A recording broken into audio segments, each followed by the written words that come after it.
chef was cutting up this pig. His cleaver circled around the pig's body and slid out from its mouth. The blade didn't get any blood. Then the chef grabbed the pig's legs and lifted it up. In an instant the pork and the bones were separated. Everyone clapped for his cooking skills. Soon a pork stew was served. But after the meal everyone felt stomach pain. The man realized there was something wrong with the food. But the ingredients were all prepared by himself, except for the last salt which was handed over by his apprentice. The chef finally realized the truth. So he angrily questioned his apprentice, but he denied it.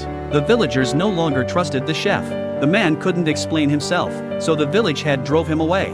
In order to make a living, the chef came to a restaurant to apply for a job. His competitor was this guy. The guy caught a pufferfish. He used his precise knife skill, fully sliced it into sashimi. Then the man picked a sea bream. He cut open the fish's back and sliced it into thin pieces. What's more magical? That sea bream was still swimming. Even with only bones left it couldn't feel the pain. The chef's dish was favored by the boss. The guy was puzzled. Turned out the man had used an ice knife just now. The guy was convinced.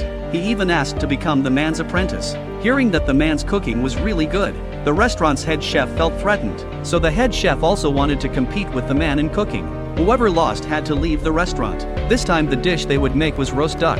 The man asked the guy to be his assistant. Soon the two finished. The girl tasted the head chef's roast duck. She thought it was very delicious. Then it was time for the man's dish. The girl thought the man's roast duck was already cold, but as she reached out she got burned. At this moment the man's roast duck gave off steam, and it smelled very good. Turned out the man had wrapped the duck with malt sugar to keep it warm, so the dish wouldn't get cold. The girl tasted a piece of duck meat. She was shocked by its deliciousness. The head chef saw this. He also took a bite of the man's dish. Then he let out a light sigh and admitted defeat.